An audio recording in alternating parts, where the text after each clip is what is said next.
من نحن ومن أنتم؟ نحن عرب. ما فهمتني الله يسلمك. أول شيء أحمد، أنتم أنا معاكم. انت قصدي على احنا اوروبا. ان شاء الله حنفوز عليك يوم الجمعه ان شاء الله 5-0 المغرب لليوم. السلطنه صاحبي انا سيقال المغرب ما ايه علمك سيقال المغرب علشان انا مش عارف هو قصده انت. لا لحظه انتوا قصدك ايش؟ ان افرق بين العرب ولا لا مش فرق بالعرب. اقسم بالله انا ما عندي. اقسم بالله في المغرب كل بيتابع البطولة السعودية والبطولة القطرية في الدوري القطري. انت قصدك انت ايش قلت انتوا انا بفرق بينكم؟ قبيله كنت قلت لنا انا والزميل التونسي انتم في لا على الكورة مش تفريق عربي. لا انت قومي انا اكثر منك قومية. لكن قصدي على التطوير بس. لا خالد لا يفكر لا اوكي صافي فهمت. لا باللهجات بس باللهجات يعني باللهجات.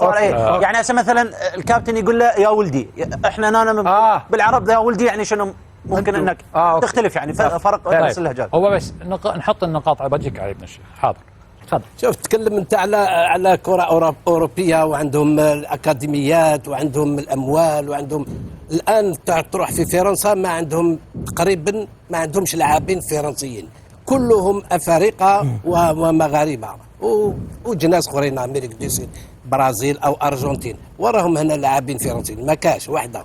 ثانيا كي تتكلم على كره القدم اوروبيه احنا المغرب العربي كيف الاموال ما كانوش الامكانيات ما كانوش ولكن لاعبين يخرجوا من الشوارع كما ارجنتين او البرازيل.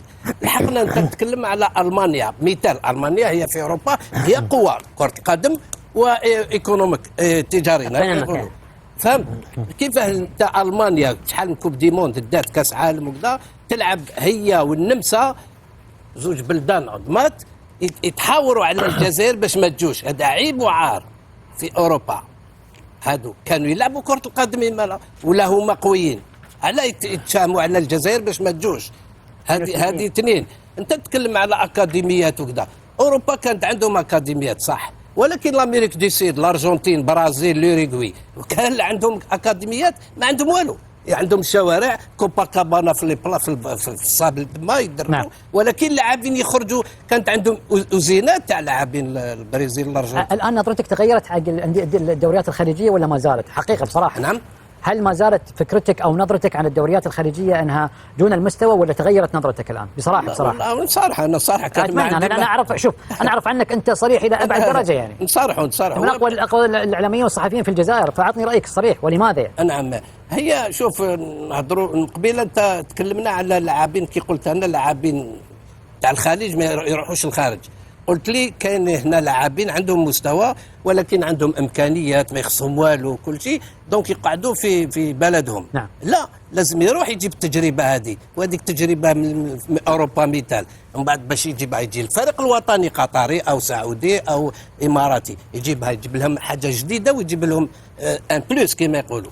ولكن هنايا ما ناش نشوفوها احنا في الخليج ما يحبوش يروحوا صح عندهم امكانيات عندهم ما يخصهم والو ولكن لازم الثقافه تتبدل العقليات الثقافه تتبدل وين الدراري صغار كي يبداو ملي يبداو صغار ويدوا طالع لازم من تما الثقافه هذه تدخل لهم باش منا القدام يلحقوا 16 17. طموح الرياضي يا كابتن طموح الرياضي. يعطيك صح باش نعم. محمد كان عندك تعليق؟ شوف ايوه انا اتكلم على نفس سؤالك لانه الاخوان يعني اخذونا الى جانب بعيد عن نفس السؤال اللي نتكلم فيه. السؤال اللي سالته يا ابو جاسم هي موضوع الكره الافريقيه والكره الاسيويه. هذا السؤال اللي يمكن على مدى سنوات ودائما يتم النقاش حول الكره الاسيويه والكره الافريقيه.